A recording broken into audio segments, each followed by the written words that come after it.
Hello, ladies and gentlemen, boys and girls, children of all ages. This is the great and powerful Zilla, and I hope you're having a good new year so far. This video today is going to be about this ship right here, the Puerto Rico. This is what all the fuss is about. Now, I did not complete the Puerto Rico on my own. A friend of mine and a clan member named Walleye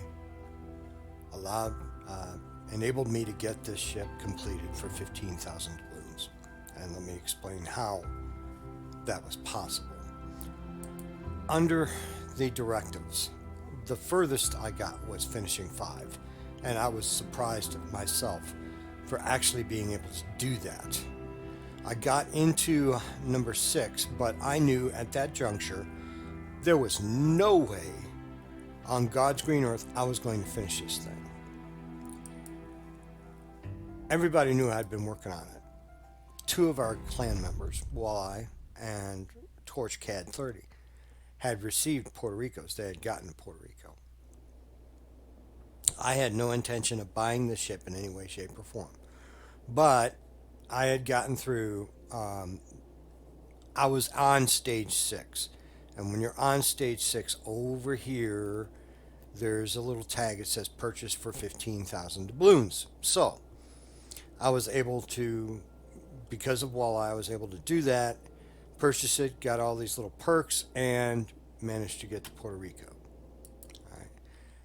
This is one hellacious grind, and this has been gone over in many, many different videos, but I mean, come on, 350,000 experience, 150,000 base experience, 20 million credits. I mean, this is incredible numbers. This is huge, humongous numbers.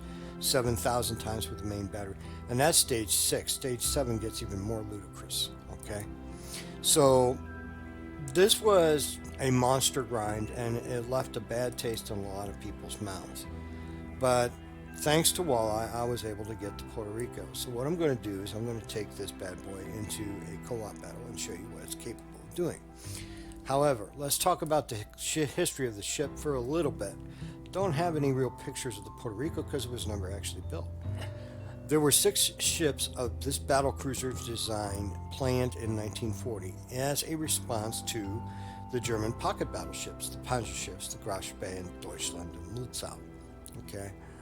And as part of the 2 ocean navy doctrine, there were 6 planned, 3 for the Atlantic, 3 for the Pacific. At the end of the day, only 2 were made, the Alaska and the Guam.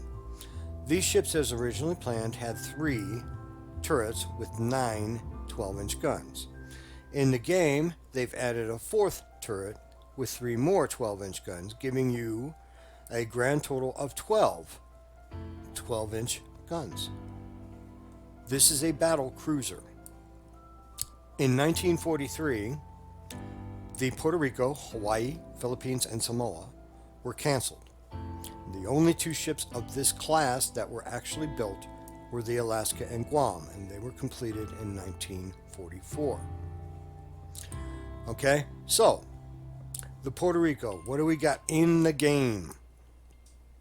In the game, you get, if you manage to get a hold of this ship, I mean, not very many people will, but if you do manage to get a hold of this ship, what you end up with is a very, very good battle cruiser. Okay, so let's take a look at what we got. I already mentioned it's got 12 12-inch guns. It's got one hellacious secondary battery that fires out to 7.9 kilometers. Okay, not, or 7.6 kilometers. Not shabby at all. Not shabby at all. Okay, it's got excellent armor. The Citadel actually hits down here. The Citadel is underwater. Okay, so it's very difficult to Citadel this ship. It's got 27 millimeter bow armor, and it's got 30 millimeters, I think, deck armor. I think. Let me double check that. 27 millimeter bow, 38 millimeter deck armor. So you're in good shape. Okay. When you get the ship, it comes with a 10-point captain. That's this one right here. Okay, and it comes with this camouflage. It also comes with other camouflage as well. So you get 2 permanent camouflages that come with it. The stars and stripes right here, and you also get the standard camouflage, so you can get that, or you can equip the other one. Okay, I put the stars and stripes on there. All right, mainly because it looks cool. All right, so captain skills. I spec this thing very much like a battleship. All right, I don't want anything knocked out, so I use preventative maintenance, faster turning turrets, survivability or superintendent. All right, and then extending my firing range on my secondaries. All right, you're not hiding from anybody in this ship, period. You're just not. Okay, so I build this very similar to a battleship. Modules. I went with main armaments mod 1, damage control system mod 1, targeting system mod 1, steering gears mod 2, steering gears mod 3, and main battery reload. Why the steering gears? Why not damage control? Well, this is a cruiser, and in this game, cruisers get damage mitigation as far as fires go. So there was no need for me to put the fire control on there. If I feel the need that I have improved fire control, I can mount some signal flags, etc. Okay, so that's how I have equipped the Puerto Rico. The Puerto Rico comes with its standard damage control and repair party, and it also comes with radar, and you have a choice of hydroacoustic search or defensive fire AA. I went with hydroacoustic search. And of course the radar, it comes with defensive fighters, spotting aircraft over the radar. Okay. Someone asked me yesterday, would this be a viable ship in Clan Wars? Yes, very much so. In fact, it's slightly overpowered for Clan Wars. Because of this radar and because of the hydroacoustic search. Okay. The only thing the ship lacks really is torpedoes, and don't need them. So let's go into co-op battle and see what she does, and I'll talk to you then. All right.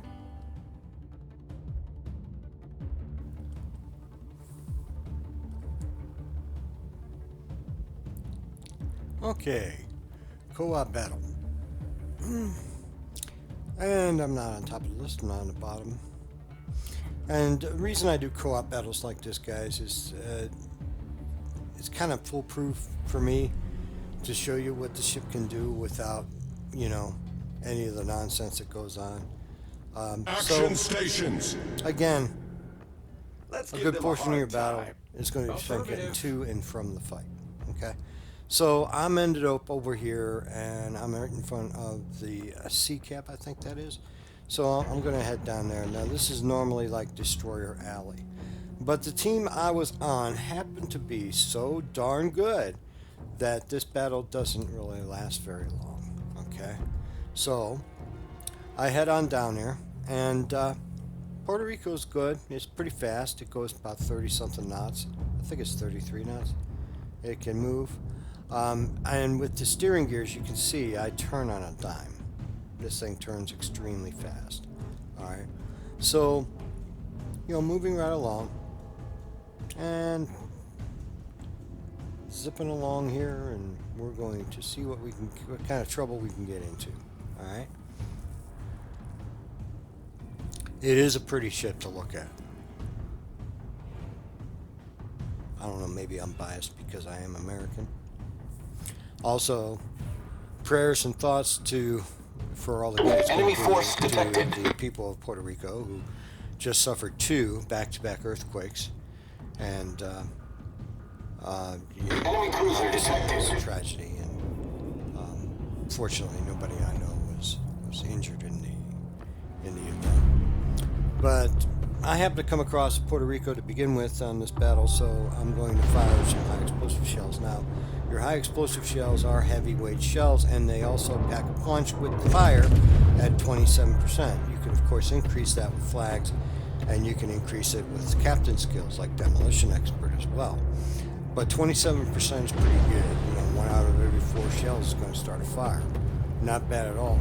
So I shoot at the Puerto Rico, I start fires, and I move around because over there on the right side of that Puerto Rico is a ship that is very, very dangerous to everybody, and that is the Kremlin.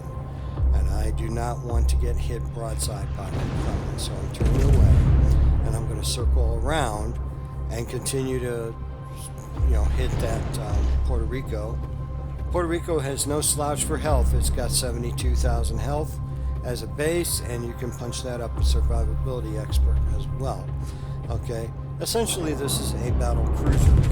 All right, so I continue to fire a HE at that Puerto Rico down there, starting some fires, racking up some damage, and bots do what they do, and that thing goes forward. And I noticed, and this is what sometimes a lot of us make this mistake, I noticed that that thing's about to die, so I hold off on my fire on that. The ship is on fire! And I switch my fire over to the other cruiser that's heading Our this team way. has taken the lead. Okay. So, Problem I'm going to solved, switch sir. over to that cruiser. I'm going to fire some HE at that. And as I approach its flank, I know I'm going to have it broadside, so I'm going to switch ammo types to armor piercing here in a minute.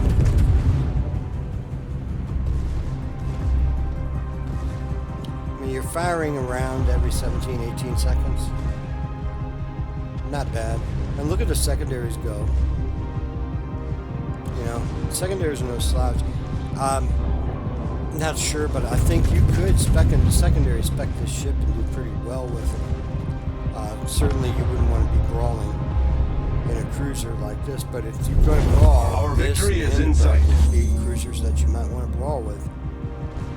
Stalingrad as well. Of course, Stalingrad you don't want to get broadside anything. So there's the Kremlin. That's the big monster that I have to watch out for. The Montana in the back of it is no slouch either.